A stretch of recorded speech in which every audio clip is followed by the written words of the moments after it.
नमस्कार दोस्तों, मैं विष्णु कुमार आप सभी का अपने YouTube चैनल के इस वीडियो पर हार्दिक स्वागत करता हूं। दोस्तों, इस वीडियो में हम लोग बिहार बोर्ड क्लास 12 के हिस्ट्री सब्जेक्ट से जुड़े कुल जितने सारे VVI ऑब्जेक्टिव प्रश्न हैं उन्हीं का सॉल्यूशन करने वाले हैं। दोस्तों, इस वीडियो में मैंने कुल 100 VVI ऑब्जेक्टिव प्रश्न लिया हुआ है जो आप लोगों के लिए बहुत ही इम्पोर्टेंट होने वाले हैं। दोस्तों, यदि आप भी बिहार बोर्ड क्लास 12 का फाइनल एग्जाम 2025 में आर्ट्स से देने वाले हैं तो यह वीडियो आप लोगों के लिए बहुत ही इम्पोर्टेंट होने वाला है। दोस्तों, इस वीडियो में कुल जितने सारे प्रश्न मैंने लिया हुआ है ये सभी के सभी प्रश्न बिहार बोर्ड द्वारा प्रीवियस ईयर के एग्जाम में पूछे जा चुके हैं, इसलिए आप लोग इस वीडियो में बताए जा रहे हैं कुल जितने सारे प्रश्न हैं और उनके जो सॉल्यूशन है उन्हें अच्छे से समझने का प्रयास कीजिएगा। तो आइए बिना देर किए स्टार्ट करते हैं अपने आज के इस वीडियो क्लासेज को। दोस्तों, पहला नंबर सवाल है, भगत सिंह को फांसी कब दी गई थी? आप लोगों को दोस्तों वह सन बताना है जिसमें भगत सिंह को फांसी दी गई थी। दोस्तों, आप लोग याद रखिएगा 23 मार्च 1931 23 मार्च 1931 को भगत सिंह को फांसी दी गई थी, इसलिए इसका सही आंसर ऑप्शन नंबर ए हो जाएगा। ठीक है। 2 नंबर सवाल है, स्वतंत्र भारत के प्रथम गवर्नर जनरल कौन थे? जब हमारा भारत आज़ाद हो गया था, जब हमारा भारत स्वतंत्र हो गया था तो भारत के स्वतंत्र हो जाने के बाद जो प्रथम गवर्नर जनरल थे उनका नाम क्या था, वही दोस्तों आप लोगों को बताना है। तो दोस्तों, स्वतंत्र भारत के प्रथम गवर्नर जो जनरल थे उनका नाम था लॉर्ड माउंटबेटन। क्या नाम था? Lord Mountbatten. आप लोग याद रखिएगा। ऑप्शन नंबर बी 2 का सही आंसर होगा। 3 नंबर सवाल है, चंद्रगुप्त मौर्य का शासनकाल क्या था? चंद्रगुप्त मौर्य ने कब से कब तक शासन किया था, वही काल आप लोगों को बताना है। दोस्तों, चंद्रगुप्त मौर्य का शासनकाल 323 ईसा पूर्व से 298 ईसा पूर्व था, इसलिए 3 का सही जवाब है ऑप्शन नंबर डी होगा। 4 नंबर सवाल है दोस्तों, हड़प्पा किस नदी के किनारे स्थित है? दोस्तों, हड़प्पा रावी नदी के किनारे स्थित है, इसलिए इसका सही आंसर ऑप्शन नंबर डी होगा। सारा चीज आप लोग याद करते चलिएगा। 5 नंबर सवाल है, निम्न किस स्थल में खांचेदार खेत के प्रमाण मिले हैं? आप लोगों को उस स्थल का नाम बताना है जहां खांचेदार खेत के प्रमाण मिले हैं। दोस्तों, इसका सही आंसर हो जाएगा option number C, Kalibangan. Kalibangan स्थल में खांचेदार खेत के प्रमाण मिले हैं, इसलिए सही आंसर ऑप्शन नंबर सी हो जाएगा। 6 नंबर सवाल है दोस्तों, महावीर ने पार्श्वनाथ के सिद्धांतों में नया सिद्धांत क्या जोड़ा? जो नया सिद्धांत महावीर ने जोड़ा था उसी सिद्धांत का नाम आप लोगों को बताना है। तो दोस्तों, उसका नाम है ब्रह्मचर्य। ऑप्शन नंबर बी इसका राइट आंसर होगा। आप लोग याद करते चलिएगा। 7 नंबर सवाल है दोस्तों, कलिंग युद्ध कब हुआ था? आप लोगों को बताना है कि किस समय कलिंग युद्ध हुआ था। दोस्तों, 7 का सही आंसर होगा 261 ईसा पूर्व। 261 ईसा पूर्व में कलिंग युद्ध हुआ था। ऑप्शन नंबर ए को सेलेक्ट कर लेंगे। 8 नंबर सवाल है हमारे पास, यूरोप का समुद्रगुप्त कौन था? यूरोप का समुद्रगुप्त कौन सा शासक था, उस शासक का नाम आप लोगों को बताना है। तो दोस्तों, नेपोलियन। नेपोलियन यूरोप का समुद्रगुप्त था, इसलिए इसका सही जवाब है ऑप्शन नंबर बी होगा। 9 नंबर सवाल में कहा गया है, गुप्तों के काल में कौन चीनी यात्री भारत आया? दोस्तों, गुप्तों के काल में फायान नामक चीनी यात्री भारत आया, इसलिए सही आंसर ऑप्शन नंबर बी होगा। 10 नंबर सवाल है, पुराणों की संख्या कितनी है? दोस्तों, पुराणों की टोटल संख्या 18 है, इसलिए इसका सही जवाब है ऑप्शन नंबर बी होगा। 11 नंबर सवाल में कहा गया है, धर्म की शुरुआत किसने की थी? धर्म की शुरुआत जिस शासक ने की थी उस शासक का नाम आप लोगों को बताना है। 11 का सही आंसर ऑप्शन नंबर सी होगा, यानी कि अशोक। अशोक ने ही धर्म की शुरुआत की थी, इसलिए ऑप्शन नंबर सी को सेलेक्ट कर लेंगे। 12 नंबर सवाल है, गंगा पुत्र किसे कहा जाता था? गंगा पुत्र जिस दोस्तों शासक को, जिस महापुरुष को कहा जाता था, उस महापुरुष का नाम आप लोगों को बताना है। दोस्तों गंगा पुत्र भीष्म को कहा जाता था, इसलिए सही आंसर ऑप्शन नंबर सी हो जाएगा। 13 नंबर सवाल है, वर्णालंकार की संकल्पना सबसे पहली बार मिलती है? वर्णालंकार की संकल्पना सबसे पहली बार कहाँ मिलती है? दोस्तों आप लोगों को उसी का नाम बताना है। दोस्तों वर्णालंकार की संकल्पना सबसे पहली बार स्मृतियों में मिलती है, इसलिए इसका सही आंसर ऑप्शन नंबर डी होगा। ठीक है। 14 नंबर सवाल है, यहाँ पर आप लोग देख सकते हैं, गोत्र के अंदर विवाह करना कौन सा विवाह है? गोत्र के अंदर जब विवाह होता है तो उस विवाह का क्या नाम होता है, यही आप लोगों को बताना है। तो दोस्तों इसका सही आंसर होगा अंतर विवाह, option number A. Option number A इसका राइट आंसर होगा। 15 नंबर सवाल है, घटोत्कच किसका पुत्र था? घटोत्कच किसका पुत्र था? आप लोगों को दोस्तों उनका नाम बताना है। घटोत्कच भीम का पुत्र था, इसलिए ऑप्शन नंबर डी 15 का सही आंसर होगा। 16 नंबर सवाल में है, चौथी बौद्ध परिषद किस शासक के काल में हुई थी? चौथी बौद्ध परिषद जिस शासक के काल में हुई थी उस शासक का नाम आप लोगों को बताना है। तो दोस्तों इसका सही आंसर कनिष्क होगा, ऑप्शन नंबर डी को सेलेक्ट कर लेंगे। 17 नंबर सवाल है, निम्न में से किस वेद में 10 मंडल, 1028 सुक्तानी तथा 10,580 ऋचाएं हैं? तो दोस्तों जानते हैं वो वेद कौन सा है? वह वेद है ऋग्वेद। ऋग्वेद में ही 10 मंडल, 1028 सुक्तानी और 10,580 ऋचाएं हैं, यानी कि मंत्र हैं, इसलिए इसका सही आंसर ऑप्शन नंबर ए होगा। 18 नंबर सवाल में है, महावीर ने पार्श्वनाथ के सिद्धांतों में नया सिद्धांत क्या जोड़ा? दोस्तों इस क्वेश्चन को मैंने आप लोगों को बता दिया है, इसका सही जवाब होगा ब्रह्मचार्य, ऑप्शन नंबर बी, जो कि आपने अभी जाना। 19 नंबर सवाल में है, भगवान बुद्ध के अष्टांगिक मार्ग में कौन सा सिद्धांत नहीं था? भगवान बुद्ध के अष्टांगिक मार्ग में जो सिद्धांत नहीं था उस सिद्धांत का नाम आप लोगों को बताना है। तो दोस्तों 19 का सही जवाब होगा सम्यक चरित्र, ऑप्शन नंबर सी इसका राइट आंसर होगा। 20 नंबर सवाल है, बुद्ध चरित्र की रचना किसने की? बुद्ध चरित्र की रचना जिसने की उसका नाम आपको बताना है। 20 का सही आंसर होगा Ashok Ghosh, option number B, Ashok Ghosh ने ही बुद्ध चरित्र की रचना की थी। 21 नंबर सवाल है दोस्तों, निम्न में से गौतम बुद्ध के शिष्य थे? दोस्तों गौतम बुद्ध के शिष्य आनंद एवं उपाली भी थे, कश्यप भी थे, सारिपुत्र एवं गौदरलायन भी थे, इसलिए इसका सही आंसर ऑप्शन नंबर डी होगा, इनमें सभी। 22 नंबर सवाल है, नाथ मुनि का संबंध है, नाथ मुनि का संबंध किससे है, यही आप लोगों को बताना है। नाथ मुनि का संबंध दोस्तों वैष्णव धर्म से है, इसलिए सही आंसर ऑप्शन नंबर डी होगा। 23 नंबर सवाल है हमारे पास, इब्न बतूता ने अपनी यात्रा का विवरण किस भाषा में लिखा था? आप लोगों को उस भाषा का नाम बताना है जिसमें इब्न बतूता ने अपनी यात्रा का विवरण लिखा था।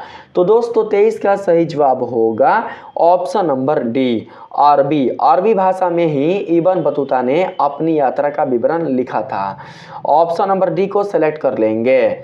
24 नंबर सवाल है, दिल्ली से दौलताबाद की शासक ने अपनी राजधानी परिवर्तित की? आप लोगों को उस शासक का नाम बताना है जिन्होंने दिल्ली से दौलताबाद दोस्तों नाम परिवर्तित किया था। दोस्तों उस शासक का नाम जानते क्या है? उस शासक का नाम है Muhammad Tughlaq, option number B इसका राइट आंसर होगा। 25 नंबर सवाल में कहा गया है दोस्तों, मार्को पोलो ने 13वीं शताब्दी से जिस स्थान से चलकर चीन और भारत की यात्रा की उस स्थान का नाम क्या था। आप लोगों को उस स्थान का नाम बताना है जहां से चलकर मार्को पोलो ने चीन और भारत की यात्रा की थी। तो दोस्तों उस स्थान का नाम है वेनिस। 25 का सही जवाब ऑप्शन नंबर ए होगा। 26 नंबर सवाल है, मुहम्मद बिन तुगलक ने दिल्ली के काजी नियुक्त किया था। मुहम्मद बिन तुगलक ने दिल्ली के काजी किसे नियुक्त किया था, उसका नाम आपको बताना है। इसका सही आंसर होगा Ibn Battuta. Option number B 26 का राइट आंसर होगा, आप लोग याद रखिएगा। यहाँ पर 27 नंबर सवाल में कहा गया है, तंबाकू पर किस शासक ने प्रतिबंध लगाया। तंबाकू पर जिस शासक ने प्रतिबंध लगाया था उस शासक का नाम आप लोगों को बताना है। तो दोस्तों इसका सही आंसर होगा 27 का ऑप्शन नंबर सी, जहांगीर ने। ठीक है। 28 नंबर सवाल है, शेख मुनुद्दीन चिश्ती की दरगाह स्थित है। शेख मुनुद्दीन चिश्ती की दरगाह कहाँ स्थित है, आप लोगों को उस स्थान का नाम बताना है। 28 का सही आंसर होगा ऑप्शन नंबर डी, अजमेर में। याद रखिएगा दोस्तों, अजमेर में शेख मुनुद्दीन चिश्ती की दरगाह स्थित है। ऑप्शन नंबर डी को सिलेक्ट करेंगे। 29 नंबर सवाल है, मारीची थी। मारीची कौन थी दोस्तों, तो मारीची जो थी वो जानते कौन थी, वो दोस्तों बौद्ध देवी थी। इसलिए ऑप्शन नंबर ए को सिलेक्ट कर लेंगे। 30 नंबर सवाल है, बीजक में किसके उपदेश संग्रहित हैं। आप लोगों को बताना है दोस्तों बीजक में किसके उपदेश संग्रहित हैं। तो दोस्तों बीजक में जानते हैं किसके उपदेश संग्रहित हैं, बीजक में कबीर के उपदेश संग्रहित हैं। इसलिए इसका सही आंसर ऑप्शन नंबर ए होगा। 31 नंबर सवाल है, कराइकल अमायर नामक महिला किसकी भक्त थी। दोस्तों एक महिला थी जिनका नाम क्या था, जिनका नाम था कराइकल अमायर। कराइकल अमायर नामक महिला किसकी भक्त थी, आप लोगों को उस भगवान का नाम बताना है। तो दोस्तों जानते हैं कराइकल अमायर नामक महिला किसकी भक्त थी, यह दोस्तों भगवान शिव की भक्त थी। इसलिए ऑप्शन नंबर ए को सिलेक्ट कर लेंगे। 32 नंबर सवाल है यहाँ पर, वल्लभाचार्य का जन्म हुआ। वल्लभाचार्य का जन्म कहाँ हुआ था, आप लोगों को उस स्थान का नाम बताना है। दोस्तों 32 का सही जवाब होगा option number C, Varanasi. Varanasi में ही वल्लभाचार्य का जन्म हुआ था। 33 नंबर सवाल है हमारे पास, निजामुद्दीन औलिया की दरगाह कहाँ है।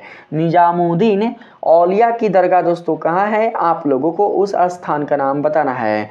33 का सही आंसर होगा दिल्ली। दिल्ली में ही निजामुद्दीन औलिया की दरगाह स्थित है। इसलिए सही आंसर ऑप्शन नंबर ए होगा। 34 नंबर सवाल है, कुतुब मीनार का निर्माण किसने शुरू किया। दोस्तों जिसने कुतुब मीनार का निर्माण शुरू किया था उसी का नाम आप लोगों को बताना है।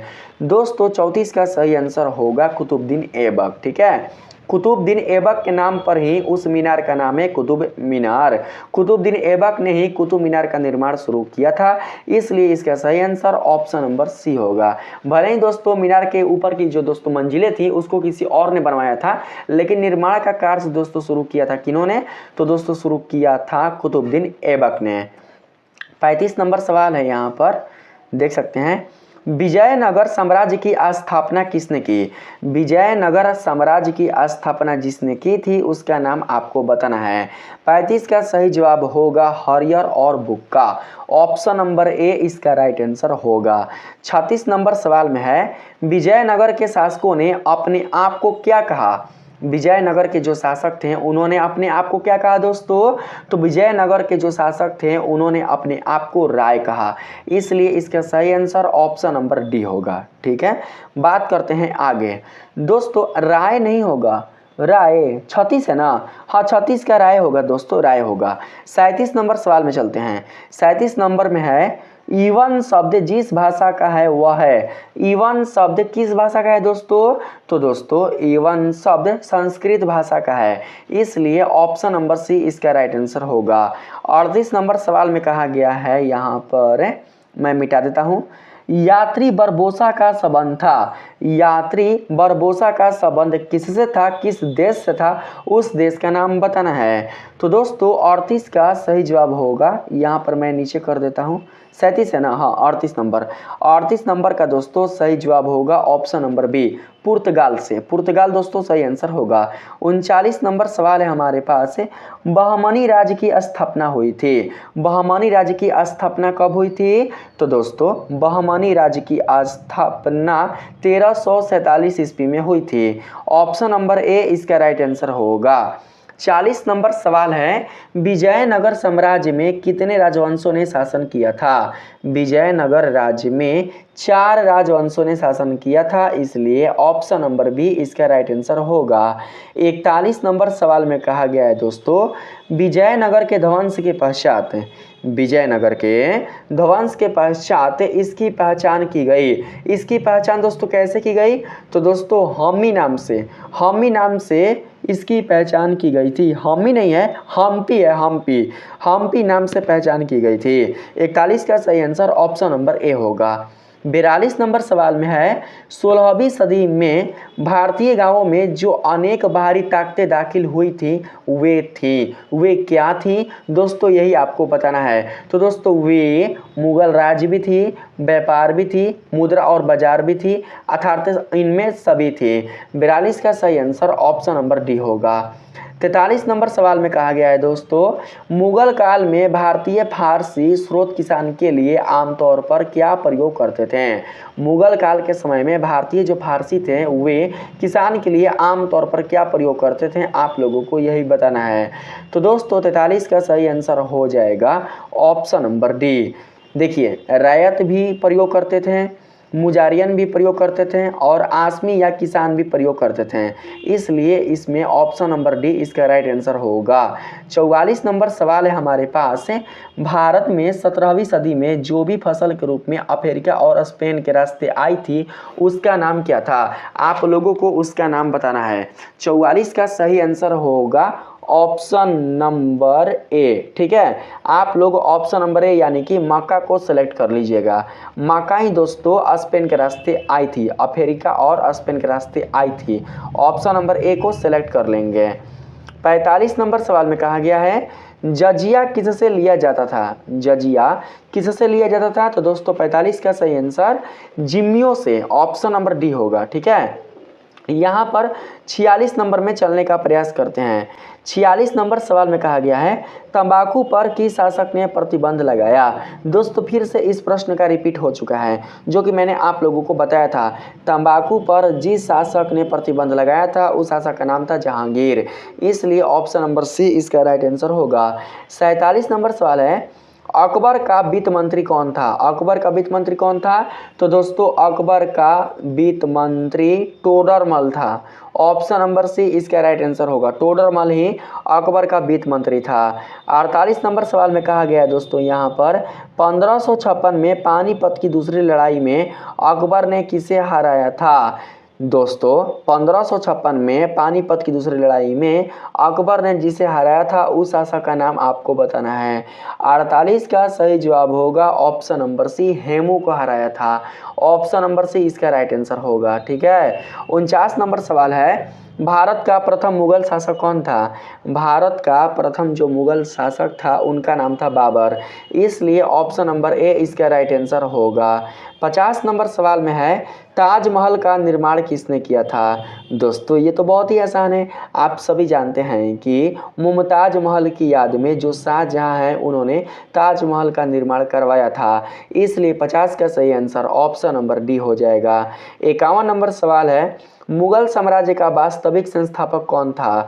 मुगल साम्राज्य का जो वास्तविक संस्थापक था वो दोस्तों बाबर था, इसलिए 51 का सही आंसर ऑप्शन नंबर बी होगा। दोस्तों यहाँ पर अकबर होगा, अकबर ऑप्शन नंबर ए होगा। वास्तविक रूप से संस्थापक जो थे वो दोस्तों बाबर ही थे, नहीं अकबर ही थे, बाबर नहीं थे। ठीक है, बाबर ने केवल दोस्तों स्टार्ट किया था, कौन सा वंश? तो मुगल वंश। 52 नंबर में कहा गया है, रिपब्लिक के लेखक हैं। रिपब्लिक के लेखक कौन है भैया? तो रिपब्लिक के लेखक हैं प्लेटो। ऑप्शन नंबर ए इसका राइट आंसर होगा। 53 नंबर सवाल में दोस्तों यहाँ पर कहा गया है, हुमायूं का भाई कौन था? हुमायूं का भाई कौन था दोस्तों? हुमायूं का भाई तो दोस्तों कामारन भी था, अस्करी भी था, हिंदाल भी था, सभी था। हुमायूं का भाई, ये सभी थे, ठीक है, ये सभी दोस्तों इसका राइट आंसर होगा।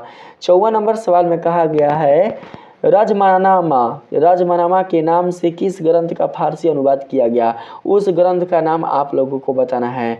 54 का सही आंसर होगा महाभारत, ठीक है, महाभारत का ही दोस्तों फारसी में अनुवाद किया गया है, ठीक है। ऑप्शन नंबर बी इसका राइट आंसर होगा। 55 नंबर सवाल है हमारे पास, अकबर ने किस सन में दिन ए इलाही धर्म चलाया। दिन ए इलाही धर्म दोस्तों जिस सन में चलाया था उस सन का नाम आपको बताना है।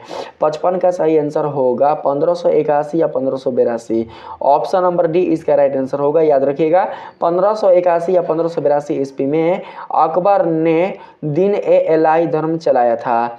56 नंबर सवाल है हमारे पास, अकबर के समय राजकुमारों को अधिकतम कितने का मनसबदार बनाया गया। आप लोगों को दोस्तों संख्या बताना है जितने का मनसबदार बनाया गया था, किन को, तो राजकुमारों को। तो दोस्तों 56 का सही आंसर हो जाएगा यहाँ पर ऑप्शन नंबर डी 12,000। 12,000 दोस्तों राइट आंसर होगा। 57 नंबर सवाल है, दीवान ए अशरफ का अर्थ है। दीवान ए अशरफ का अर्थ क्या है, तो दोस्तों दीवान ए अशरफ का जो अर्थ है वो है राजस्व विभाग का अध्यक्ष। Option number C, option number C इसका राइट आंसर होगा। 58 नंबर सवाल है, सिद्धू कान्हू ने किस विद्रोह का नेतृत्व किया। सिद्धू कान्हू ने जिस विद्रोह का दोस्तों नेतृत्व किया उस विद्रोह का नाम आपको बताना है। 58 का सही आंसर होगा संथाल विद्रोह। संथाल विद्रोह ही इसका सही आंसर होगा, ऑप्शन नंबर बी। 59 नंबर सवाल में कहा गया है ईस्ट इंडिया कंपनी की स्थापना कब हुई। दोस्तों ईस्ट इंडिया कंपनी की स्थापना जिस समय हुई थी उस समय का नाम आपको बताना है, अर्थात उस सन को बताना है। 59 का, सॉरी 59 ही है ना, हाँ 59 का सही जवाब होगा 1600 एडी। ऑप्शन नंबर ए इसका राइट आंसर होगा। 60 नंबर सवाल में कहा गया है चार्ल्स कॉर्नवालिस का जीवन काल था। चार्ल्स कॉर्नवालिस का जीवन काल दोस्तों कितना से कितना था, तो दोस्तों चार्ल्स कॉर्नवालिस का जीवन काल जानते हैं, वो था दोस्तों 1738 से 1805 तक। 1738 से 1805 तक। Option number B right answer होगा। 61 नंबर सवाल है, पुर्तगालियों ने गोवा पर कब अधिकार किया। पुर्तगालियों ने गोवा पर जिस समय अधिकार किया उस सन को आपको बताना है। 61 का सही जवाब हो जाएगा हमारे पास ऑप्शन नंबर सी 1510 ईस्वी में। ऑप्शन नंबर सी को सेलेक्ट कर लेंगे। 52 नंबर सवाल है, 52 नहीं 62 नंबर सवाल है, किस युद्ध में विजय के पश्चात ईस्ट इंडिया कंपनी ने बंगाल, बिहार एवं उड़ीसा के दीवानी अधिकार प्राप्त कर लिए हैं। आपको दोस्तों उस युद्ध का नाम बताना है जिस युद्ध में विजय के पश्चात ईस्ट इंडिया कंपनी ने बंगाल, बिहार एवं उड़ीसा के दीवानी अधिकार प्राप्त कर लिए थे। 62 का सही आंसर हो जाएगा बक्सर, बक्सर के युद्ध में। ऑप्शन नंबर बी इसका राइट आंसर होगा। यहाँ पर 63 नंबर सवाल है, रैयतवाड़ी व्यवस्था सर्वप्रथम कहाँ लागू की गई। रैयतवाड़ी व्यवस्था जहाँ दोस्तों सर्वप्रथम लागू की गई थी आपको दोस्तों उस स्थान का नाम बताना है। 63 का सही आंसर होगा मद्रास। ऑप्शन नंबर सी इसका राइट आंसर होगा। यहाँ पर 64 नंबर सवाल में कहा गया है लक्ष्मीबाई कहाँ की रहने वाली थी। दोस्तों लक्ष्मीबाई झांसी की रहने वाली थी। 64 का सही आंसर ऑप्शन नंबर सी होगा। 65 नंबर सवाल में है यहाँ पर 1857 ईस्वी के विद्रोह में शहीद होने वाला पहला व्यक्ति था। 1857 ईस्वी के विद्रोह में जो पहला व्यक्ति शहीद हुआ था उसका नाम क्या था, तो दोस्तों उनका नाम था, जानते हैं क्या, उनका नाम था Mangal Pandey. Option number B इसका राइट आंसर होगा।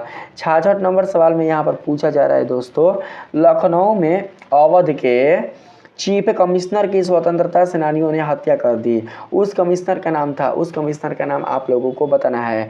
66 का सही जवाब हो जाएगा option number C Henry Lawrence. Henry Lawrence ही इसका सही आंसर होगा। ऑप्शन नंबर सी को सेलेक्ट कर लेंगे।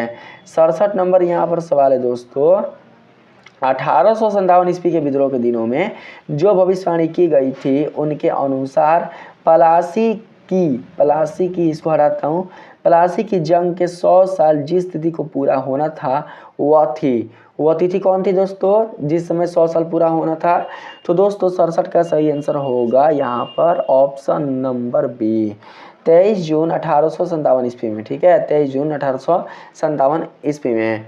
1857, अगला है 1857 के विद्रोह के समय भारत का गवर्नर जनरल कौन था?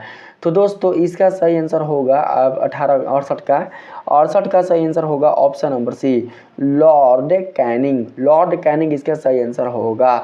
69 नंबर सवाल है हमारे पास से, बुंदेलखंड के किस स्थान पर हुरोज के दमन चक्र के समय विद्रोही नेता तात्या टोपे, रानी लक्ष्मीबाई, राव साहब बख्तवली, मर्दन सिंह एवं अली बहादुर द्वितीय आदि एकत्रित हुए थे? आप लोगों को दोस्तों उस स्थान का नाम बताना है, ठीक है। यहाँ पर 69 का सही आंसर हो जाएगा option number C, Kalpi. Kalpi दोस्तों सही जवाब होगा। 70 नंबर सवाल में कहा गया है, रानी लक्ष्मीबाई को किस नाम से जाना जाता था? दोस्तों रानी लक्ष्मीबाई को जानते हैं किस नाम से जाना जाता था? दोस्तों रानी लक्ष्मीबाई को मनु के भी नाम से जाना जाता था, मणिकर्णिका के नाम से भी जाना जाता था और छबीली के नाम से भी जाना जाता था। इसलिए सही आंसर ऑप्शन नंबर डी होगा। 71 नंबर सवाल है, 1857 के गदर को किसने क्रांति कहा? 1857 के गदर को किसने क्रांति कहा भैया? तो 71 का सही आंसर होगा हमारे पास ऑप्शन नंबर ए। किसने? तो कार्ल मार्क्स ने। ऑप्शन नंबर ए को सेलेक्ट कर लेंगे हम लोग, ठीक है। यहाँ पर 72 नंबर सवाल है, 1857 के विद्रोह के समय इंग्लैंड का प्रधानमंत्री कौन था? इंग्लैंड का प्रधानमंत्री आप लोगों को बताना है। तो दोस्तों यहाँ पर हो जाएगा सही आंसर ऑप्शन नंबर, जानते हैं 72 का कौन सा? सी। सी में कौन है दोस्तों? सी में है पाम ऑस्टर्न, ठीक है, पाम ऑस्टर्न सही आंसर होगा। 73 नंबर सवाल है हमारे पास, यहाँ पर देख सकते हैं, गेटवे ऑफ इंडिया का निर्माण कब हुआ? आपको बताना है कि गेटवे ऑफ इंडिया का निर्माण कब हुआ। यहाँ पर 73 का सही आंसर हो जाएगा दोस्तों ऑप्शन नंबर सी, 1911 ईस्वी में गेटवे ऑफ इंडिया का निर्माण हुआ था।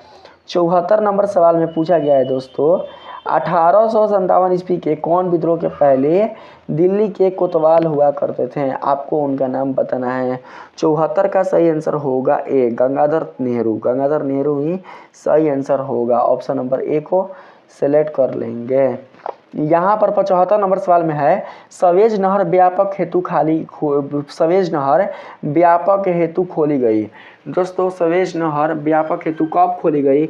आपको उस सन का नाम बताना है। यहाँ पर 75 का सही आंसर होगा ऑप्शन नंबर बी, यानी कि कितना? तो दोस्तों 1869 ईस्वी में, ठीक है।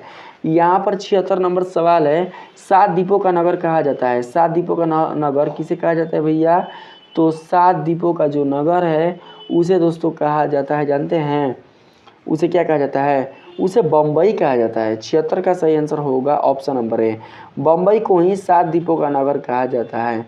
ऑप्शन नंबर ए को सेलेक्ट कर लेंगे।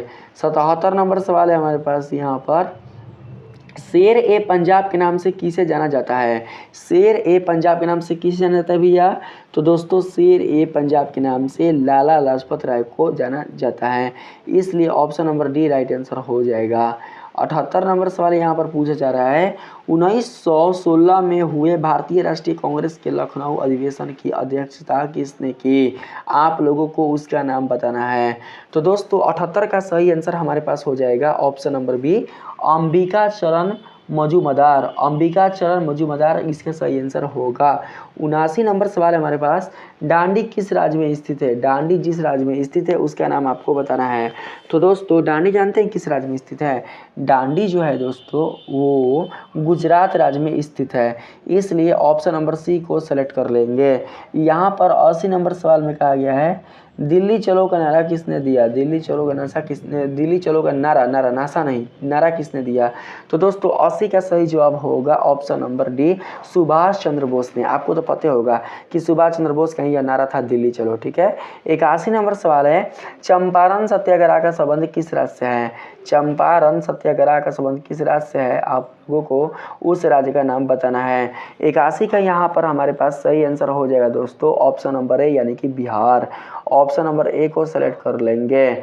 82 नंबर सवाल में कहा गया है, महात्मा गांधी को सर्वप्रथम महात्मा किसने कहा? महात्मा गांधी को सर्वप्रथम जो महात्मा है वो दोस्तों जानते हैं किसने कहा था? वो कहा था रविंद्रनाथ टैगोर ने। इसलिए ऑप्शन नंबर ए को सिलेक्ट कर लेंगे। गांधी जी किसे अपना राजनीतिक गुरु मानते थे? गांधी जी किसे अपना राजनीतिक गुरु मानते थे, उनका नाम आपको बताना है। तो दोस्तों गांधी जी जानते हैं किसे अपना गुरु मानते थे? गोपाल कृष्ण गोखले को। ठीक है, 83 का सही आंसर होगा ऑप्शन नंबर सी। 84 नंबर सवाल है, अमृतसर में जनसंहार हुआ था, यानी कि जलियांवाला बाग हत्याकांड हुआ था, तो कब हुआ था? तो दोस्तों हुआ था 1919 ईस्वी में। ठीक है, 13 मार्च 1919 में। ऑप्शन नंबर ए इसका राइट आंसर होगा 84 का। यहाँ हम लोग बात करते हैं 85 नंबर में। 85 नंबर में दोस्तों यहाँ पर पूछा जा रहा है, अमृतसर में जनसंहार हुआ था।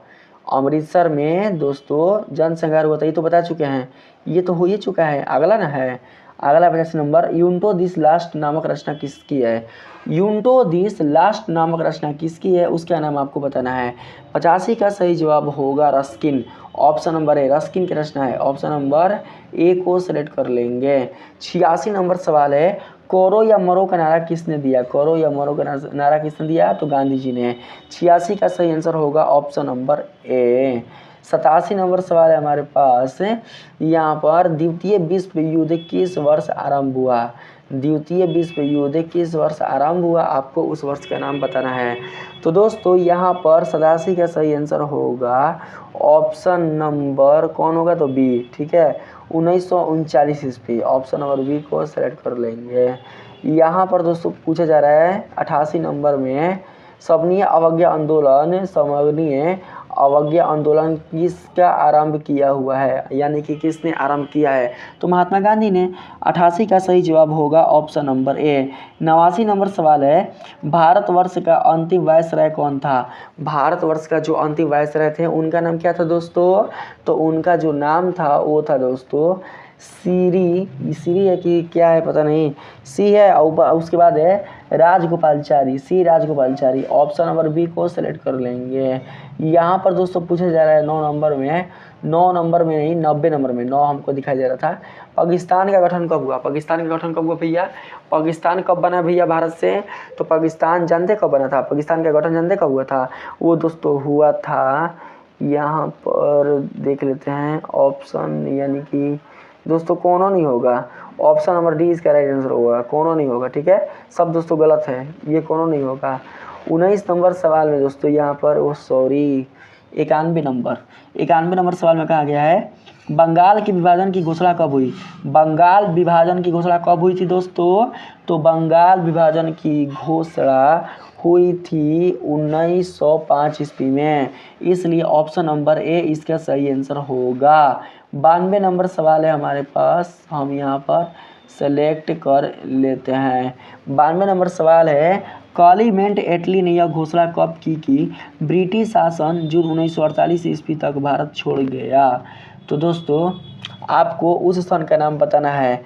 92 का सही आंसर होगा 20 फरवरी 1947 ईस्वी। ऑप्शन नंबर बी को सेलेक्ट कर लेंगे हम लोग। यहाँ पर 93 नंबर सवाल में पूछा जा रहा है दोस्तों, 93 नंबर सवाल है, दिसंबर 1943 ईस्वी में लीग ने कांग्रेस के भारत छोड़ो आंदोलन के नारे के मुकाबले में तथा नारा बांटो और भागो अपने विकास अधिवेशन के लिए क्या किया? तो दोस्तों यहाँ पर देख सकते हैं अधिवेशन ने दिया ना जी, थोड़ा सा हमको इसमें मिस्टेक लग रहा है दोस्तों कि क्वेश्चन कुछ समझ में नहीं आ रहा है।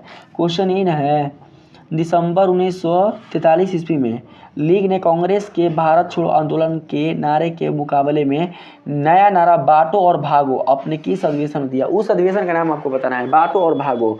तो दोस्तों जानते हैं उस अधिवेशन का नाम क्या है? उस अधिवेशन का नाम है कराची अधिवेशन। ठीक है, ऑप्शन नंबर ए इसका राइट आंसर होगा। 94 नंबर सवाल है हमारे पास, ब्रिटिश सरकार की नीतियों से दुखी होकर उपवास की घोषणा किसने की? ब्रिटिश सरकार की नीतियों से दुखी होकर उपवास की घोषणा जिसने की उनका नाम आपको बताना है। 94 का सही आंसर होगा Mahatma Gandhi. Option number B. 95 number सवाल है दोस्तों हमारे पास, यहाँ पर भारतीय राष्ट्रीय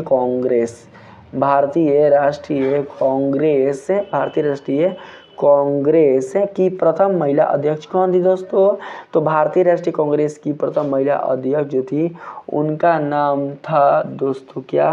तो उनका नाम था Annie Besant. Option number A को सिलेक्ट कर लेंगे, ठीक है। यहाँ पर आगे बात करते हैं 96 नंबर में।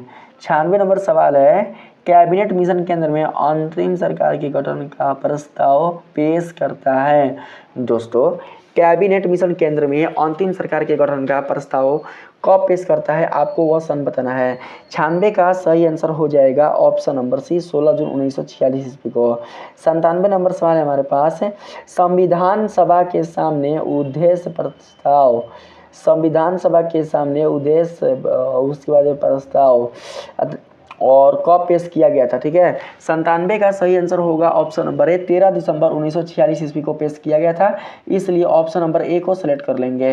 98 नंबर सवाल है, भारतीय संविधान कब लागू किया गया था? ये तो दोस्तों आप लोगों को पता होना ही चाहिए। भारतीय संविधान कब लागू किया गया था दोस्तों? भारतीय संविधान दोस्तों लागू किया गया था 1941 ईस्वी में, इसलिए यहाँ पर 1941 नीचे है ना, 26 जनवरी 1950, 26 जनवरी 1950 को लागू किया गया था। ऑप्शन नंबर डी इसका राइट आंसर होगा। 99 नंबर सवाल है हमारे पास, इंडिया गेट का निर्माण कब हुआ? फिर दोस्तों मैच कर गया क्वेश्चन, मैंने बताया ना 1931 ईस्वी को हुआ था इंडिया गेट का निर्माण। 100 नंबर सवाल है हमारे पास, ब्रिटिश शासनकाल में भारत के, ब्रिटिश शासनकाल में भारत में धन प्रवास का सिद्धांत किसने प्रतिपादित किया? जिसने दोस्तों प्रतिपादित किया उसका नाम बताइएगा, ठीक है। यहाँ पर 100 का सही जवाब होगा ऑप्शन नंबर बी। क्या है भैया? दादा भाई नौरोजी, दादा भाई नौरोजी इसका सही आंसर होगा, ठीक है। ऑप्शन नंबर बी को सेलेक्ट कर लेंगे। तो दोस्तों इस प्रकार से आपने देखा कि हमने आपके क्लास 12 के हिस्ट्री सब्जेक्ट से जुड़े कुल 100 वीवीआई ऑब्जेक्टिव प्रश्नों का सलूशन करा दिया है, जो कि बहुत ही दोस्तों वीवीआई प्रश्न थे। अगर आप इन प्रश्नों को याद कर लेते हैं, इन प्रश्नों को समझ लेते हैं, इनके आंसर को याद कर लेते हैं, तो दोस्तों आपकी तैयारी बहुत ही मजबूत हो जाएगी। मैं आप लोगों को इसी तरीके से दोस्तों अन्य कुल जितने सारे सब्जेक्ट हैं उनके कुल जितने सारे वीवीआई ऑब्जेक्टिव प्रश्न होंगे उनका सलूशन करा दूंगा। दोस्तों अगर आप इस वीडियो के माध्यम से कुछ सीखते हैं, कुछ आपको इस वीडियो से दोस्तों सीखने को मिलता है, तो आप लोग जरूर से इस वीडियो को एक लाइक जरूर से दोस्तों दीजिएगा, ठीक है। और हमारे चैनल पर नए हो तो चैनल को सब्सक्राइब करना बिल्कुल भी नहीं भूलिएगा। मिलते हैं फिर से एक नए वीडियो के साथ, तब तक के लिए धन्यवाद।